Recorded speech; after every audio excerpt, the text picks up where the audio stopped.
All right, what's poppin', everybody? It's your boy Armon, and we're back with another video. Get in here, get in here. It's time to get into some things, okay? You say that you love me, but I need the proof. And if you don't show me, I'm cutting you loose. It's too many options, all begging me what I look like, chasing you. That ain't something I do. Right, so, it's a lot going on, all right? As you guys know, the news broke the other day, where Hugo and Khalid were in a relationship. R&B singer Khalid was outed seemingly by ex-lover Hugo, and Hugo was like an influencer, artist, and OnlyFans model and Instagram model boy, and it went left. So a lot of people now have been championing Khalid on and showing solidarity. We over here, we stand in solidarity for him because we know what it's like to be in the closet and have to come out and but also want to be in a relationship and all these things. And then Hugo, being a gay male, we know what it's like to try to be in a relationship with someone of a higher celebrity and fame and money, and somebody that's not like they're not comfortable with their sexuality yet. So that's probably a lot for him to have to deal with. So that was a lot. I'm hoping that they can work things out. However, it has hit the internet, okay? We did a video here on it, and we discussed what we thought, what was going on. And so a lot of people were in an uproar about kind of what my thoughts were and, my opinion. It was just my opinion. So I woke up to, I got a DM last night from Hugo, okay? He DM'd me and said, let me see. It's really sad that you just went in there and made a whole video that isn't true about me and my character. When I was talking about ugly, I was talking about his soul. Homeboy never gave me no money. I was in a relationship with him. Never once has he gave me any money or done any of that for me. That's the information that you were lacking. I've heard in the street about him saying that I robbed and broke into his house, so I spoke on it. I was tired of hearing my name in the streets like that, so just because I simply ended a situation, so do you, girl, push any narrative you want because I look how I look. You're assuming I'm an escort. That's crazy. So he kind of crashed out on me in the DM. And so I said, hey, listen, we can talk about it. We can definitely talk about it. Send him my number, call me. And so he called me last night from a out of the country number, and I was just asleep. And so I called him again, earlier today, and we got on the phone. But I do want to make mention, I did reach out to Khalid too. Obviously, they never got back to us, but this is a fair platform. So we can talk about it both ways, both sides. However, we do have a side and a perspective from Hugo, okay? Now, because I have to protect us here, I cannot confirm or deny any of I can't confirm anything. As fact, everything is alleged. I am not picking a side on any of this. I'm just simply here telling you a little bit of what was in the phone call that him and I had earlier this morning. Okay. I also want to make mention that I did ask Hugo, was he okay, comfortable with me recording the phone call? Because I just need to make sure that if I say something and, he can't come back on the internet and say that he never told me that. However, he did tell me that he was uncomfortable with me recording the phone call. So I did not record the phone call. However, I did take a couple of notes. All right. So we're going to do the best of what we can to give you guys the tea. So I did not record the phone call though, but I did ask him because I don't need you getting up here or anybody getting up here trying to say that I added to the story or made anything up. Okay. So yes. So one thing I would like to make mention, Hugo, I'm gonna be honest with you. He is distraught right now. He's distraught. He realizes he made a mistake. He realized he made a mistake by getting in his emotions and saying something out loud. But from his perspective, that was all he could do.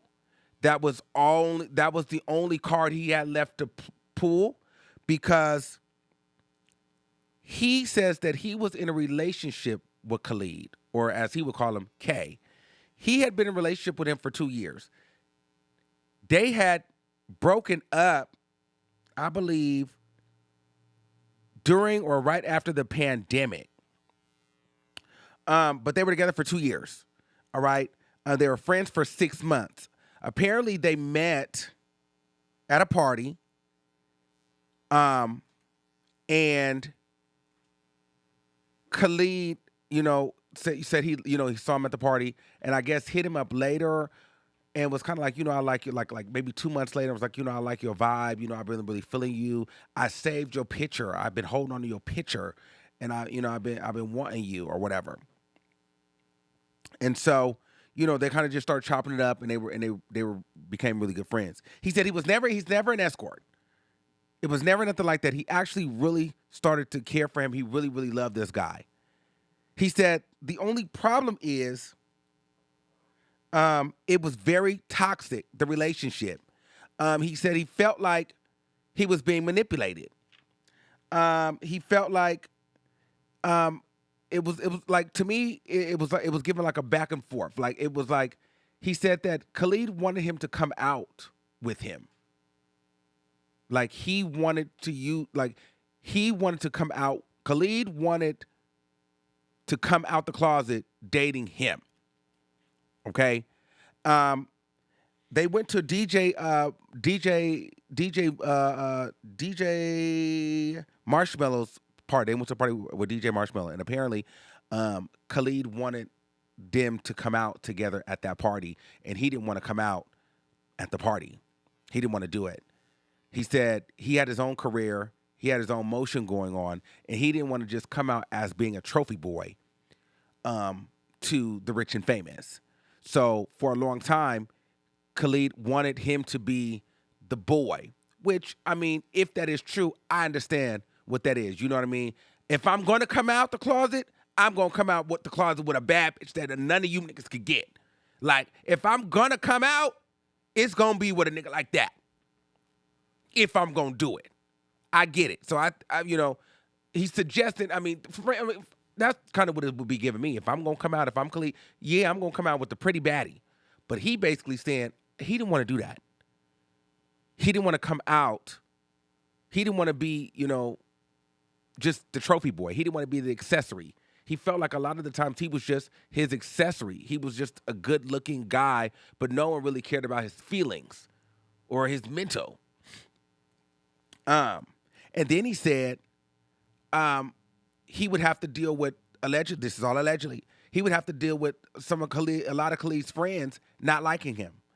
There was a girl in particular, allegedly, she used to be really close with, or was really close with Khalid, but, she didn't like nobody else getting really close.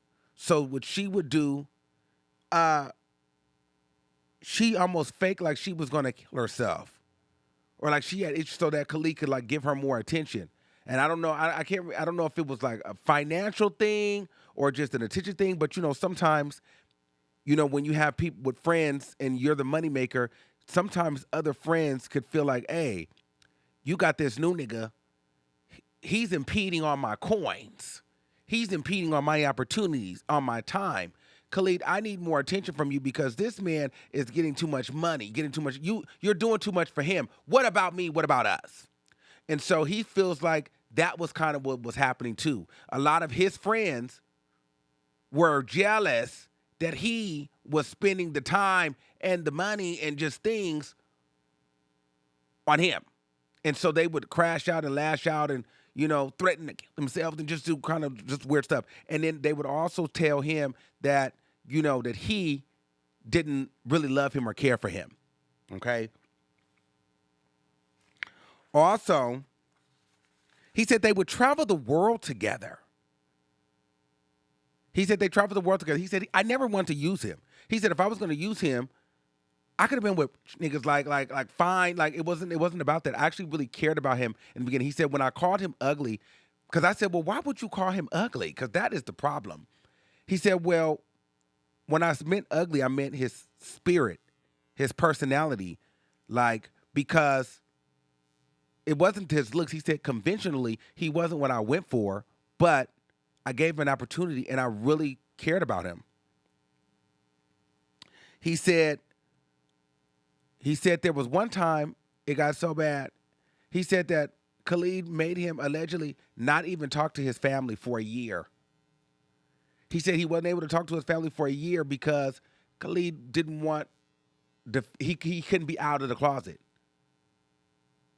He said one time they were in Japan, and this is when he wanted to end the relationship. He said they were in Japan, and Khalid made him sit in the car for 2 hours while Khalid went shopping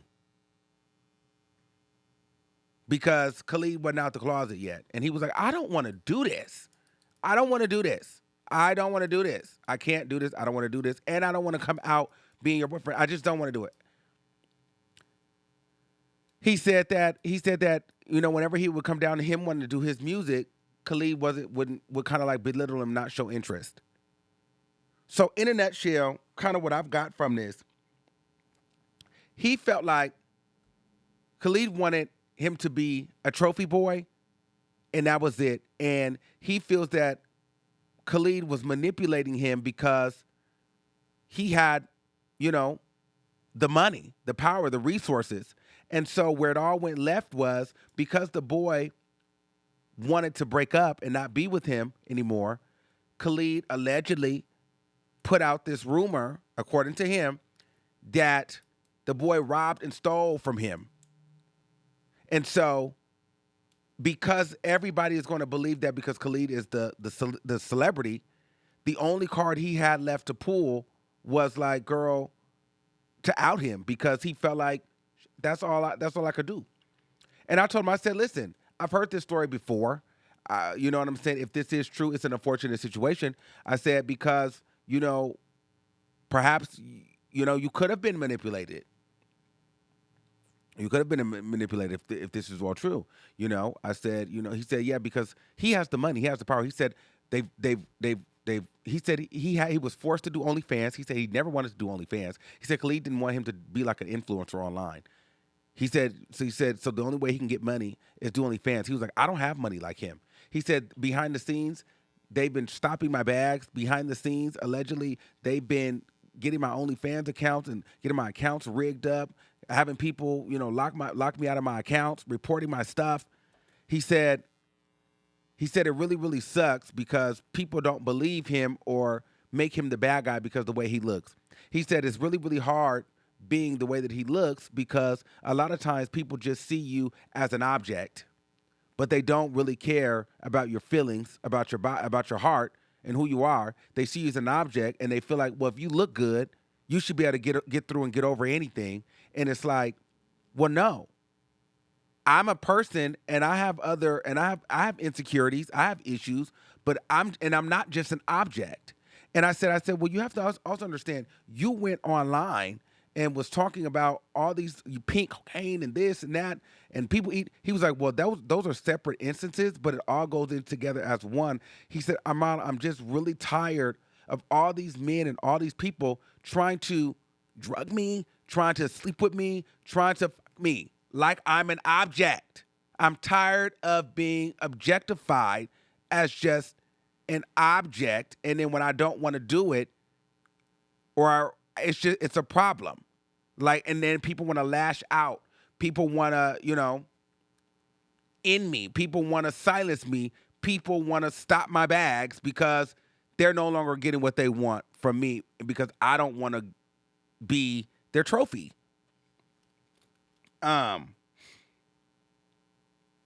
He said he gets looked past a lot because of his looks in regards to, him being an entertainer, being a person. It's just like, well, you look good. That's all you're able to do. Like, pretty much, you're just a good looking face, nothing more, nothing less. And so, let me see. Yes, so they broke. He said there was a lot of emotional abuse. Oh, he also said that Khalid wanted him to live with him. He wanted him to move in with him, and they stayed into two houses together. But he had his own apartment. But he said that Khalid wanted him to get rid of his apartment. But he said, I don't want to get rid of my apartment because if I get rid of my apartment, I'm relinquishing all my own self control. I'm giving you all the control. Allegedly, he said that Khalid just wanted to control every aspect of his life. I'll be honest with you. And I told him, I said, you know what? That happens. I said, because you probably were sitting there, you got into this relationship, a little bit broken, cute face, you know what I'm saying?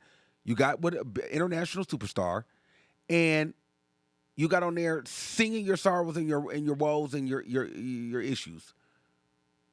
And if he is the person that you say he is, he could have taken that and used that to his benefit. You know what I'm saying? If a person, if I meet you and I don't got no money and you don't got no money and I got money and I got power and I got all these different things, and you're talking about how you're the only one that could survive and feed your family and this, and life has been so hard and such a struggle, and you look like that, then girl, that's music to my ears. I'm not saying this is what Khalid is doing. I'm just saying figuratively, it's easy to manipulate a situation like that and control it because you have the money, you have the power, and you need the help. So you start to relinquish your power. So in this instance, he said that Khalid wanted him to move in, and he would not do it. He did not want to give up his place. He never gave up his place. He said the friends would just continue to get jealous.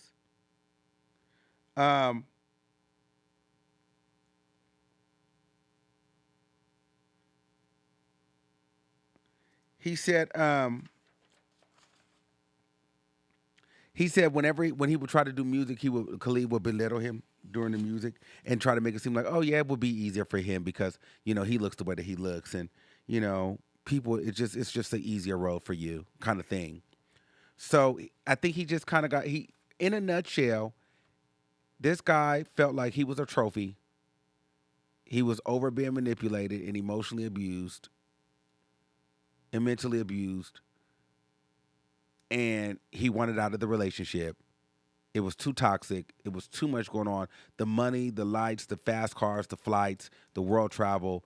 He still wasn't happy because it was too many different lives. Like, it was one life where it was a DL life and I'm sitting in cars for 2 hours while you shop and pretend to not be gay in Japan.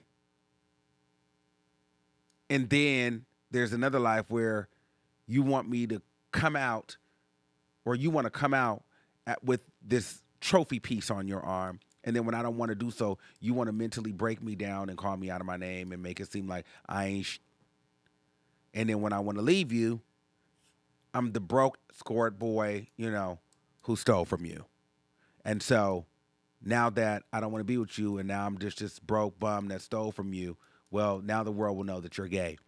And so, but the problem is now the people have turned on him because, the way that he looks and the pattern and history of guys that you would think that he seemingly dated. So people just feel as though, like, Khalid is a superstar. He's dark skinned. He's average looking. You must have done something to him to take advantage of him for the money. But in all actuality, what he's saying is Khalid came on to him first, and then he went into the relationship and he actually loved him, and they were together for 2 years, but it just got really, really toxic and mentally and emotionally draining. That is what he told me over the phone. You guys do that with what you want and what you can. We have reached out to Khalid. If Khalid wants to come out and, clarify anything that was said, that, please do so. If Hugo wants to come on and talk about it as well, we can. I'm going to just stay as neutral as possible. I'm just here to get as a vessel to give you girls the tea. Let me know what you guys think in the comments below. And until next time, keep that same energy, and we'll see you soon. Peace out.